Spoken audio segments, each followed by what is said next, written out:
This is Beyond Crude, a Stop EACOP campaign podcast series that explores the economic, social, and governance impact in Uganda and Tanzania. Joining me today is Hilda Nakabuye and Ziada Kasim from Tanzania.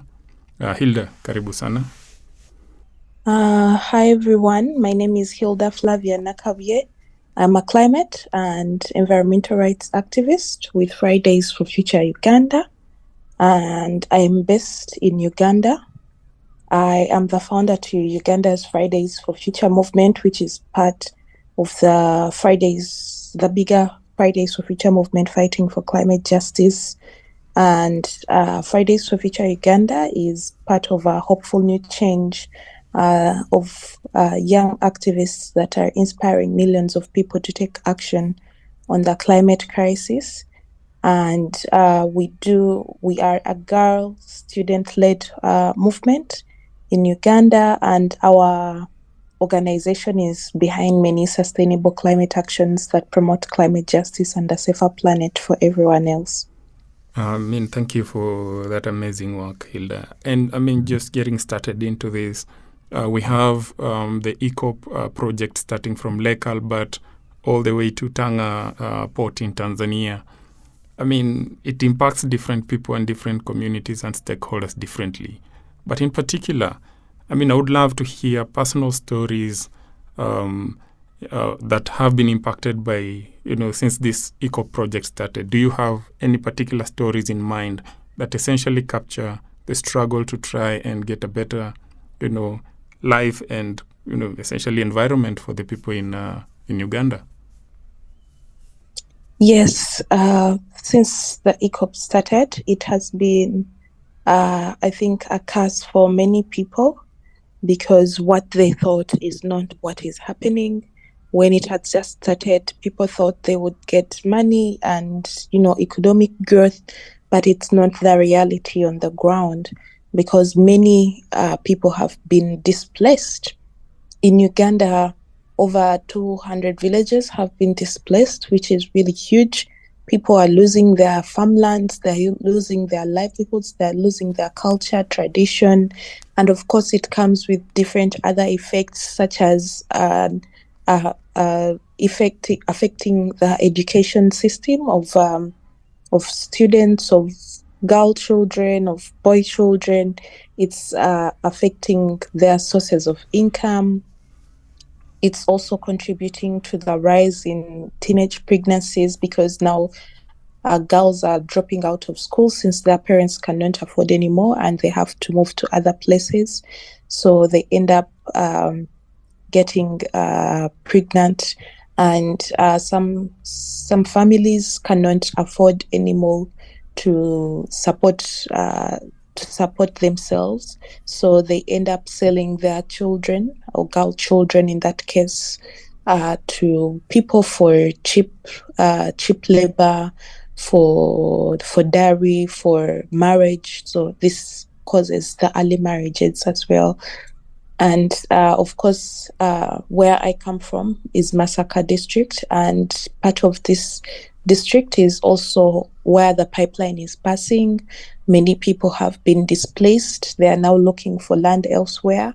Some of them were compensated, but what they were compensated, the money they were given is very little for them to find the exact land or the exact size of land that they had before. So you find that someone who had over 8 acres can only afford 1 acre, which is limiting them. Of course, it's affecting their source of income. It's affecting their farming activities. You can find that with that 1 acre, the money that is going to be the money that is earned from 1 acre cannot even support a family. So those are some of the challenges that people in my community are facing. And of course, it also affected me because when I learned about the East African Crude Oil Pipeline, I was at university and I thought that people will be compensated and everything will go well. But when I finished my university, I had many communities saying that they weren't compensated, they don't know where to go because they can't grow on their land anymore, even before they're compensated. So I had to choose whether to stay back to my community and fight for them, or whether I should go abroad and study my master's degree. So I said I had to weigh the priorities, and I realized that staying back in my community and fighting for them is better because I am well informed and I am in a position of supporting them with this information and also helping raise my voice to demand justice, to demand fair pay, to demand the stop of the pipeline because it's not at all developing the people on ground or the grassroots. Yeah, I mean Thank you.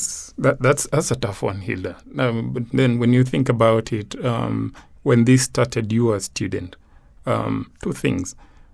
Recently, I mean, we hosted another one of the leaders involved in this topic of campaigns, and what he said was basically at a certain point in the last 12 months, there were students who were picked up by the security agencies for protesting against the EACOP. Were you part of those who were involved in that protest? What happened, or what was the fate of those who were arrested? And in particular, the ladies involved in this. So I wasn't part of those who were picked up, but in Uganda, many activists who stand up or human rights defenders who stand up to protest against the pipeline are arrested, they are detained, they are harassed, they are threatened. So there are all these security risks around the pipeline.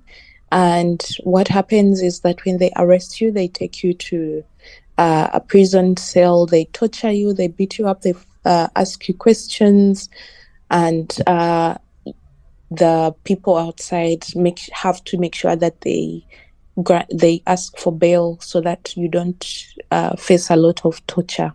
But sometimes the bail is given on time, sometimes it's not. So you find that these activists who are arrested are even tortured more, and by the time they get bail, they are experiencing a lot of other health issues. They have wounds, they have other sicknesses. They are not mentally well because of this torture and the questions that they ask, and they get different effects health wise. But right now, the students that we arrested were able to be supported and they received bail. So they are now at their homes. They also got medical support, psychosocial support, and they are now doing okay. However, this kind of arrests and threats also cause an impact in our communities where young activists would like to speak up for their future. But seeing that there are so many arrests attached to the work that they want to do, or the speaking up against these injustices in our communities, leads to such arrests and prisons. So it also it threatens them to join climate activism, which is one of the issues that we are facing as climate activists. But we are also coming up with more stronger security systems that could help us support each other to continue speaking out and acting, but also to stay safe in our activism despite the repressed civic space in Uganda. Yeah, that's certainly encouraging. I'm just thinking in terms of Fridays for the future Uganda. Have you and your team personally faced this kind of backlash from the key stakeholders in EACOP, and what kind of pushback did you get? Was it intimidation, threats, and how have you gone about working in this kind of difficult space to try and achieve this the goal of stopping this whole project? Yeah, we have also received threats. We've been intimidated, we've been harassed, and every other time we hold a climate strike, Some of us are arrested, some of us run away. It's always a security issue. You find people following you up, people texting you and telling you to stop what you're doing, threatening you that if you don't stop, they are very high people and they can do anything. You're just a student or a girl. So we face these threats on I won't say daily basis, but more often. And at some point, it limits our activism on. We sometimes find that we have to a bit plan the activities, not more often. So after sometime like 3 months when they have cooled, and some of the times it also affects our communication on for example, if we are to pushing to increase pressure on, say, a Chinese company like Sure, and we are getting these threats from people we don't even know. They just text you. It kind of reduces our engagements, our actions, our plans. So these threats normally happen. The arrests normally happen. Sometimes some of our members are detained, and then we have to look for support, like legal support from elsewhere. Sometimes it comes in handy, sometimes it takes some time.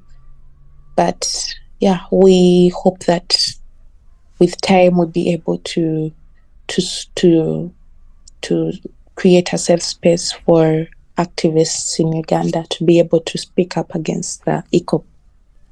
Thank you for that. Karibu sana Ziad Kasim. Welcome to the program. I mean, just for starters, would you introduce yourself and who are the the climate space that you work with within Tanzania? My name is Ziada Kasim, a climate justice advocate from Tanzania, and I'm working with one of the organizations in Tanzania, Green Conservers. We are dealing with environmental conservation, climate justice, and renewable energy. And our work, we are doing most in online, using our social media platform to raise our voice from the grassroots, especially to those marginalizing community. And we have also dealing with the people who has already affected with the eco project, especially in social media, to ensure that their voices are heard to the world. And yeah. Okay. So, I mean, just picking up from where Hilda, was explaining. So, women and land, and particularly land dispossession. Land means a lot of things for people. It's food, it's settlement, it's community, it's where people bury their loved ones. But then EACOP has come and it's created a significant dispossession. How does that look like, especially for the vulnerable in the community along that stretch? I mean, in terms of the cases you've encountered. First of all, we have to know that land for women is not just a resource, it is their lifeline.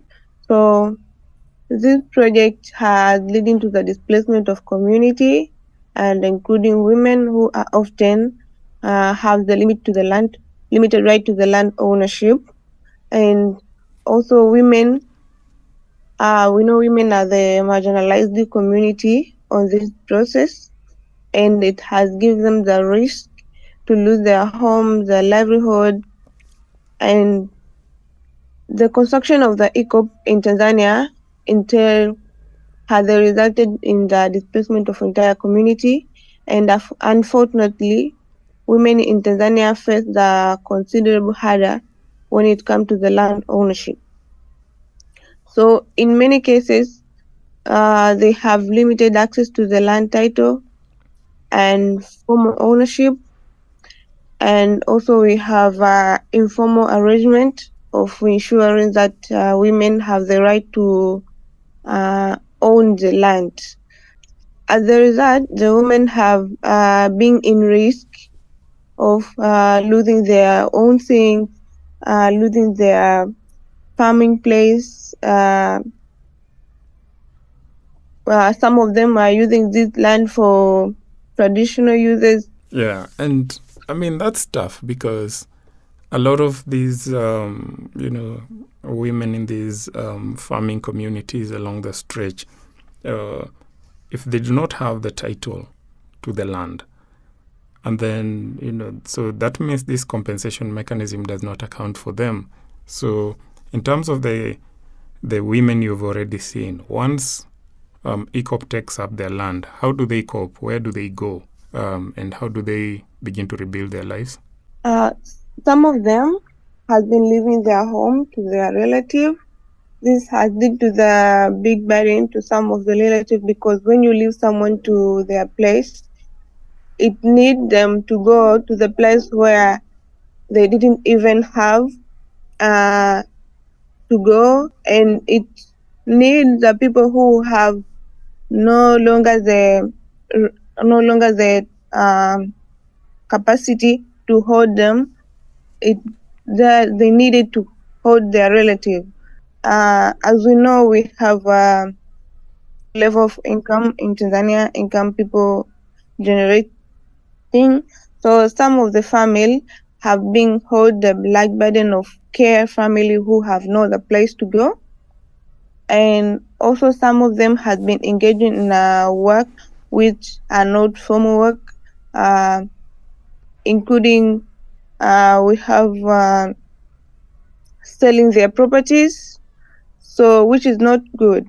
As you leave someone from the place where they were used to live, in order for them to cope with that environment, they have to sell some of them. Maybe they were having small farming places, so they have to sell them in order to get the money to buy the new one, and it's been hard for them. Okay, and I mean, coming to you, Hilda, I mean, are you seeing similar models of coping mechanisms among particularly the vulnerable, the women and the children in Uganda? What are some of the 4 or 5 ways you've seen the local communities try to cope with this disposition and displacement? Thank you. Yes, I see similar coping mechanisms in Uganda as well, as women are turning to mobilizing themselves and forming small groups. For example, I see farmers groups coming up. I see saving groups coming up, and this is to support each other to continue earning from agriculture like they used to. But right now it's different because they have limited land, they have been displaced, they are into new land that is not as fertile as they had before. So you find that production is really low. And for them to earn from their agriculture, they have to come together as a group and join their producers to be able to get a profit out of it. I also see that women have ventured into other means of earning income, such as beekeeping, and this is something new that they are learning, but they're also like doing well because of the trainings from different CSOs that are supporting them to carry out these activities. I've seen value addition where these women that, especially groups that grow cassava, are turning the cassava into other materials like flour, which is also good for preservation, so it can last for a while. So even when there is this unfavorable seasonal changes, their families can still get food to eat. They can, still support their family with food, but they can also sell at a higher price and get some income out of it. I've seen that also some women have started other businesses. They have started out like retail shops for them to be able to earn some money. And some of them, when we visited some of the area the women were asking for support with solar panels. So they are also acquiring knowledge in alternative ways of sustainable living, because the electricity where they were relocated is quite expensive and they cannot afford. So they want to know what are the other alternatives, which is, of course, solar energy, and they want to venture into this solar panels and how they are arranged, how they are assembled, and how they work, so that they can be able to get light and also energy in their houses. So these are some of the mechanisms that I've seen women in our communities do. Yeah, I mean, that is interesting, Hilda. Just coming back to the question you had started, think of a name or a person, you've worked with in this program, or, affiliated in this, Stop EACOP campaign. What's their story? How did, the EACOP campaign specifically affect this? We don't have to mention the name. How did it affect them, and what's been their journey since it started, the displacement, to currently where it is? Okay. In Chikube, there's a man who lost his land, part of his land, to the EACOP. And he has a family, I think, of around 5 children and, of course, a wife. But part of their land has been encroached, and they haven't been compensated. So at first they gave up their land because they thought they would get money. But when they didn't get the compensation, they had to go back, because now they didn't have a place to stay. So when they went back on their land, they were told that they won't be compensated because now they are back on their land. They only compensate you if you're off your land. So until now, they are still on their land. Their house is next to the production. I think it's a central processing facility, and the pollution, the vibrations, the noise from these oil facilities are getting to their house. Their animals, most of the animals are dying because of this. Their part of their land has a feeder rod that joins to the processing facility. So they are affected by this. When we asked the lady some of the challenges she's facing, she told us her kids didn't have diseases like asthma, but now they do. They have asthma, they have respiratory uh, problems. They can't breathe very well, and this is because of the pollution that comes from this facility, and it's affecting not only them but also the surrounding communities. They have seen that many people in this village are moving away because of this noise, even without waiting for compensation, because it's affecting their health even more. And this, to me, shows some of the dangers of this pipeline. It's not a pipeline that is going to benefit these communities, because something that takes you off your land cannot benefit you at all. If we need development, we have to see that the people, or the people in the grassroots, are happy with the developments that are going on, and they feel supported and listened to, which is not the case with the East African crude oil pipeline. Yeah, and I mean, just a question here on, in terms of Total, who are the key stakeholders in this project, are celebrating 100 years soon. Just in light of their legacy as a result of this project, what do you have to say about, the 100 years of this kind of extractive business? I think 100 years is enough time for us to create change. Not even a person can live that long in this generation. So they have caused a lot of havoc for 100 years. Now it's time for them to retire. It's time for them to transition. It's time for them to shut down all the oil, coal, and gas projects that they have. Because for 100 years now, they have been extracting from the earth and growing or developing at the expense of human lives. You can imagine how many lives have been lost throughout this 100 years. It is time for them to think critically and stop their economic recklessness. All right, thank you. Thank you for that. I mean, coming to you, Ziad, when you think about, families, so for example, a family lost a loved one and the loved one was laid to rest on that particular piece of land. But then EACOP comes and says, we are buying this land. What happens to the burial rights? What happens to their loved ones who are buried there? I have one example.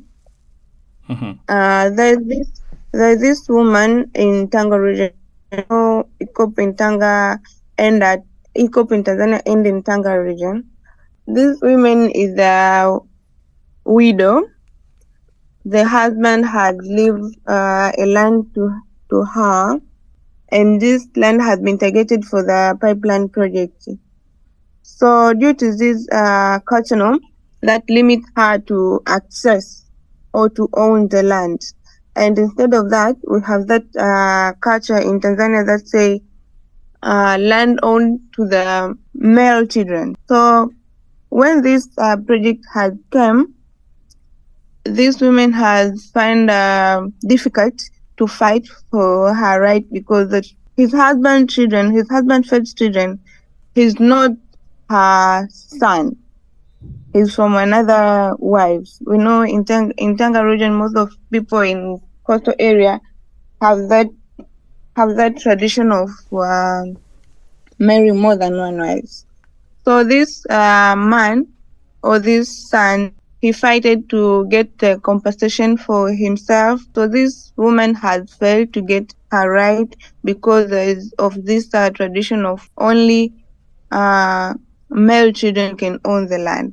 And also we have that culture of no any woman can talk in front of men. So this has led to a lot of problem to them. Yeah. Yeah, and I mean, so you're dealing with these women who live in a system that hands over land to the sons, and there are all these issues to deal with. Some of these polygamous families, but I'm thinking in terms of just looking at interventions. When these mostly women, the vulnerable and their children have to deal with, the loss of their land, who do they turn to? Who helps them? Is anyone even willing to help them? Where do they go?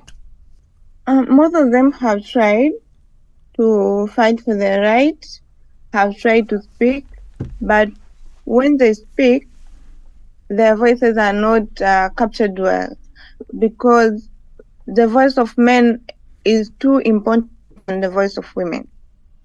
So when it comes to the compensation or when it comes to the solution, the women's voice are not captured. So these women have been using the government leaders or the village leaders in order to for them to get attention, in order for them to get assistance for what they need, and also it becoming difficult because they have a limited knowledge, I think, because in Tanzania we have the cultural norms that in rural areas or rural region they doesn't even know. Because I was doing a research in Bukoba. This is one of the areas that EACOP has passed. When you go in there and try to convince them to speak, they say no, these women, because as women in this village we are not allowed to speak until our husband he is here, and as husband he's the one who's supposed to speak. So this is difficult, and that time the husband is the one who going to farm is the one who going to do other activity. So it's difficult for them. So when it happened to maybe the meeting or people who are dealing with this project has came, only men can go and speak. Or widows, they can go because they have not husband, they have not maybe male children, children, they can go. It seems difficult for them to be listened. So many of them have been shifting from the area where they live to allow the construction of this project and go to the place, maybe to their relative or maybe to their children. Yes, and some of them who have get the compensation have tried to fight for their right, has get the land which is not or fit the the amount of the land where they're supposed to get. So it's something hard. Yeah. Yeah, and I mean, even amidst all these challenges, Ziad, I'm thinking, give me two stories or one of a person who has been part of this journey and the steps that we've been able to take, whether it's to go to court or to be able to get a settlement.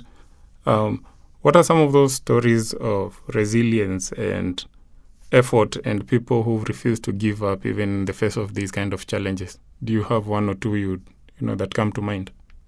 Yes. Yes, I have it. We have tried to help people in Manyara. They have tried to go to court and talk with them. We have to try give them a lawyer who can help them. But also, one thing I forgot to say, in Tanzania, we have the law that say land is for government. Government is the one who owns the land. So when it comes to compensation, it's hard. So we have to give people education, and some of them have already taken action, go to court and get some compensation. But when this compensation come, it come in a series. And also, who have tried to go to court and get this their right have been experiencing the harassment, because we have an example in Tanzania, like a few months ago, in I think in February, the person who has been affected in those villages has been taken to the police station and explaining, because now they have tried to take an action to get their right, and people who are in government have already have it's they seem like they have people who insist them to do that. But now we are trying to give them education. We are trying to give them a knowledge on how they are supposed to get compensation and how they are supposed to get their right. Thank you, Ziada. Thank you, Hilda, for this conversation. Ladies and gentlemen, now heading offline to continue part 2 of this conversation, just to elaborate further on this conversation. For starters, maybe you could just give us your name, which organization you work with, and how you're involved in the EACOP. My name is Taonga Chihana, and I work for Natural Justice as the coordinator for the African Environmental Defenders Initiative.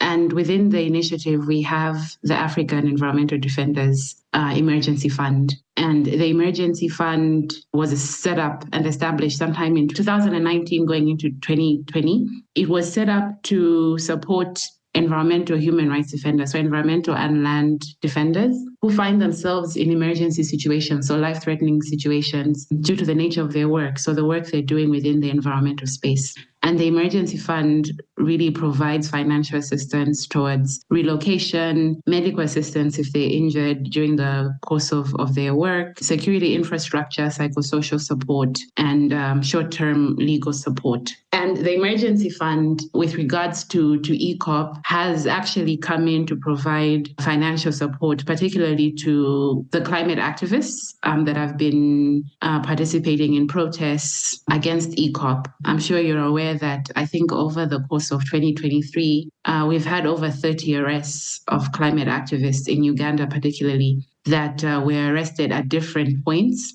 within 2023 for protesting against EACOP.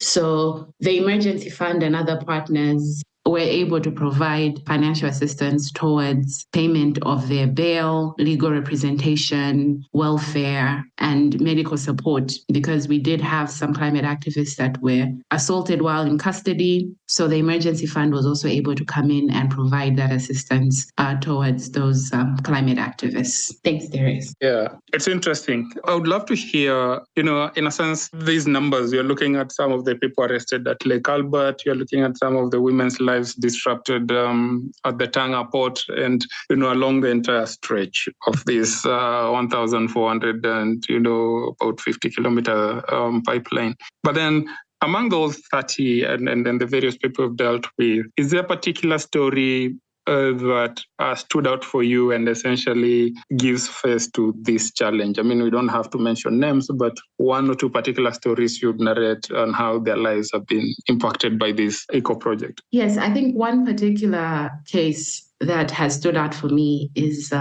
one particular community, I think, that was forcefully evicted from their land to make way for the EACOP pipeline. And I think in this case, there were a lot of actors involved, government players, high-profile actors. But I think for me, the thing that stood out is the way in which the evictions were done. Houses were demolished, women were raped, people were sexually assaulted, physically assaulted. The process of eviction itself was very, very inhumane. And I think for me that really struck me, just in terms of how they had forced the community members to leave their portions of land so they could make way for the EACOP pipeline. So that is something that was flagged and brought to the attention of the emergency fund. But for us, it was more about assisting the lawyers that were involved in this particular case, because we did have lawyers that were defending these community members, both through civil and criminal lawsuits. And because of the lawyers' involvement in this particular case, the lawyers were also facing harassment.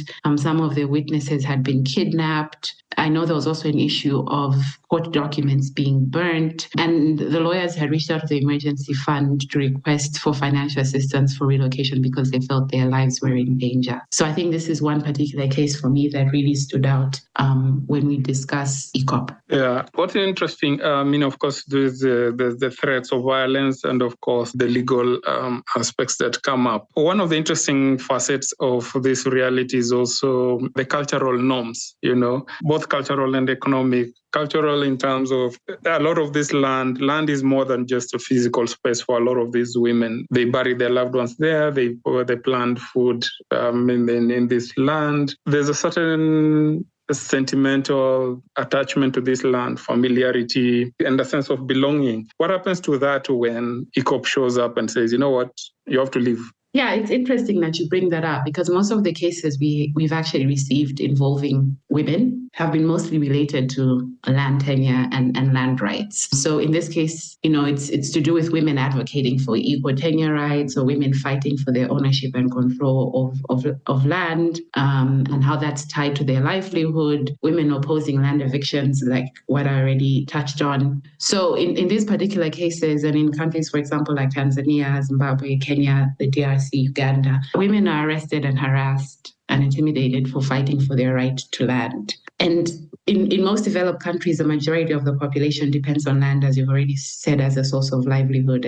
And studies have shown that stronger and secure land rights for women is actually interlinked to a women's sense of identity and belonging, and that having secure land ownership actually empowers women to participate in decision-making processes. And that could be related to the environment itself, land, climate, and also affords them, greater bargaining power and economic access to markets and credit and financial facilities and those sort of things. So it also demonstrates that with women, when they are defending the environment or they're defending land, for them, it's more personal. It's also about defending their livelihood. But then when you compare that to male human rights defenders, they take on broader issues, right? So most of the cases we get that involve men have to do with extractive industries and illegal logging and charcoal production and different types of pollution.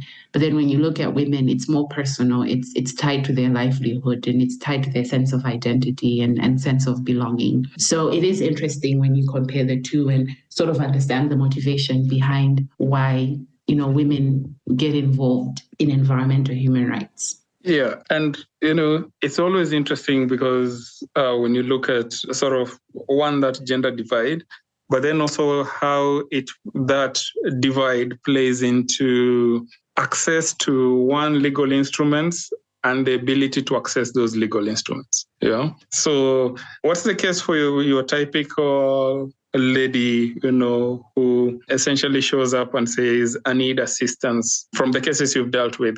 I need assistance in this fight against EACOP. What are they looking for? How do they frame their struggle with this? And what available both legal mechanisms legal mechanisms are available to these women, but also to how do they navigate the legal costs and the judicial dynamics that go with it, given a fair share of these people are not, essentially very astute in terms of how the national judicial mechanisms work around environmental rights and land rights. So for these women you've dealt with, they show up. What are they looking for? How do they frame their challenge with the EACOP? And what assistance is available to them, both from your organization, but also those within the wider scope of these conversations? Yeah, thanks, Darius. That's a great question. So I think it's worth mentioning that as it stands now, we have less applications and less requests coming in from women compared to men. I think the statistics is like 1 in 10 defenders are women, and that could be attributed to a lot of factors. And I think you've already mentioned some of them: the lack of access to information and the cultural and societal norms and the gendered messaging that really shapes the rules of engagement when it comes to women, that women must be silent and women must not speak. And if they do speak, then they're ignored or not listened to. So there are these different dynamics that come into play even before a woman submits an application to the emergency fund.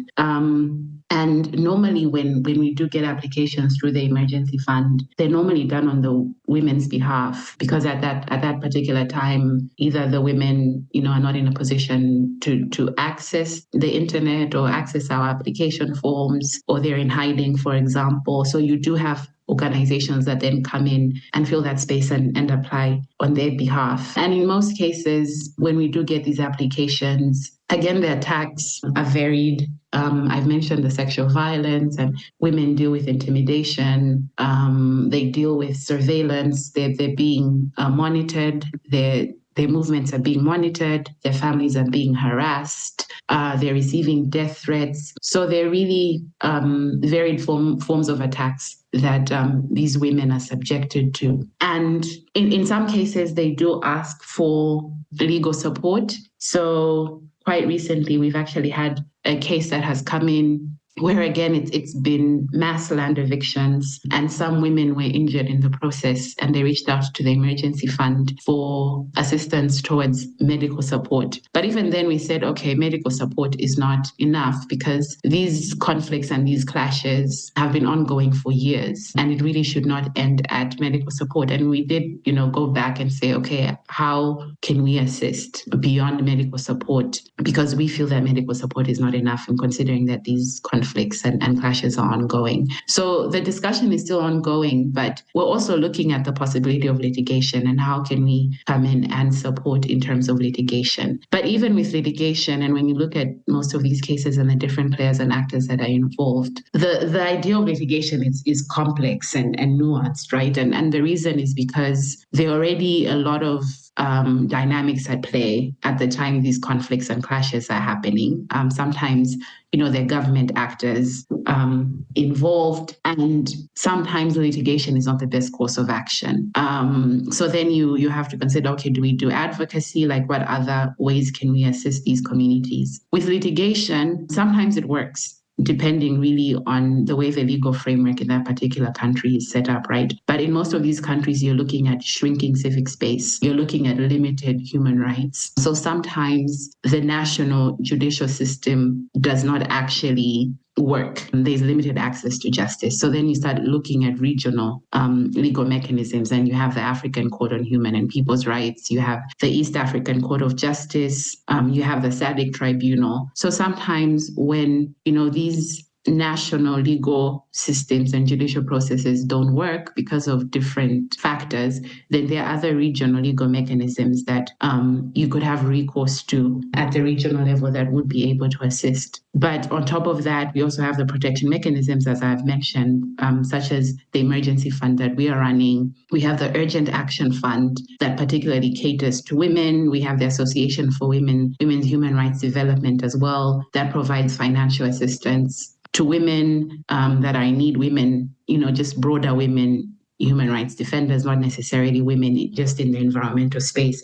So you have different organizations that also come in and provide that assistance in terms of elevating the requests of these women to a regional level, to a global level, assisting in advocacy. And you also do have these organizations coming in and filling in the gap and providing legal support, providing financial assistance towards legal fees so that they can get the legal representation they need. But again, that also depends, as I said, on the setup of the national legal framework in that particular country. Thank you, Tawanga, on that. The other thing I would be looking at is, have you or your organization dealt with these kinds of environmental and infrastructural challenge before, whether from the government or some of the key public sectors in any of the countries around the region? And what has been that experience like, and what kind of parallels do you see these sort of extractive infrastructural projects having across board? Do you see any parallels with EACOP? And are there sort of lessons that can be picked from there that can be applied by these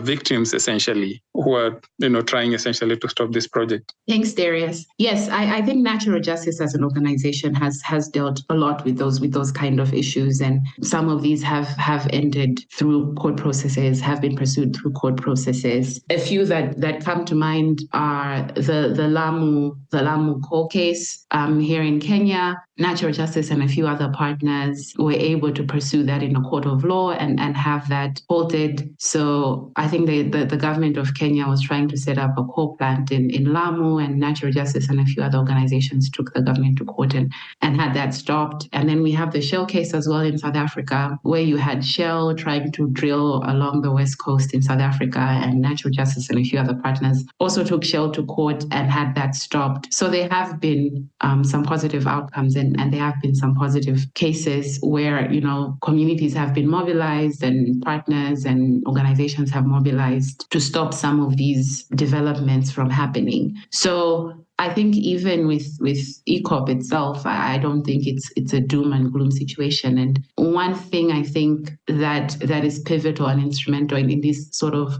cases is getting community backing and getting communities mobilized and able to support these sort of cases in court and really come in as witnesses and say, yes, this is how this particular development or this particular project is going to affect us. And I think those testimonies and experiences and stories play a crucial role and in terms of influencing the judicial process itself and the judicial and the legal proceedings. So yes, there are some positive outcomes and there are some positive cases. So the hope is that EACOP will also have, a positive outcome. Definitely a big aim of that is to get this put off the table. But then we are looking at already significant disruptions on, as the cases you mentioned of women's lives and there's a lot of vulnerable people along that continuum. So, Tawanga, just, in closing, for people who've already taken a hit from this financial, they've lost their land, significant disruption to their lives and lifestyles, what do you look at as,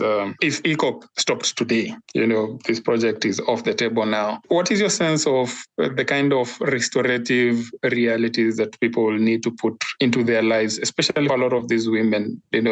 What kind of restorative mechanisms are they going to need to put into their lives to, get maybe a sense of their life back, if that were possible? Yeah, I think every situation is unique in its own way, and I think the process of restoration and healing is truly subjective, right? And it's different from one person to the other. The way one person will sort of move from a point of pain to a point of healing is very different from the next person. So I don't think there's like a blanket solution. to it. But I think just in terms of restoration, I think a lot would definitely go into it. And I think it's not just about compensation. It's so much more. It's the psychosocial process. And I mean, we do have organizations in place like Natural Justice that come in and provide, that psychosocial support, because most of these attacks and threats that these women suffer are traumatic. Like they're more psychological than anything. So yes, there is need for a lot of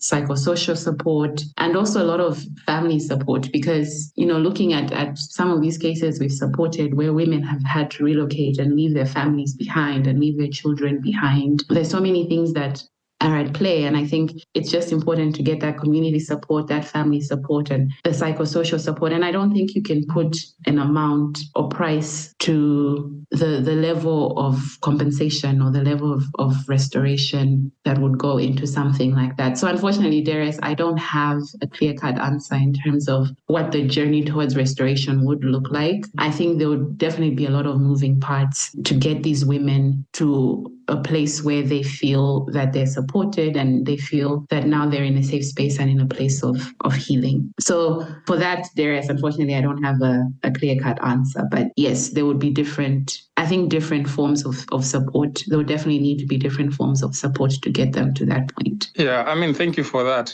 Definitely, with that kind of very layered realities, there's never really a clear answer. It's just general directions, and we hope that even as the litigation and the various mechanisms put in place to stop this project, that already some of these people are able to access these kinds of cares in the various capacities, and that are able to address their unique needs. Thank you so much, Tawonga. Always a pleasure. Thank you so much, Darius. I also appreciate the discussion. Thanks. You can catch this conversation on Spotify, SoundCloud, and follow us on social media at Stop EACOP.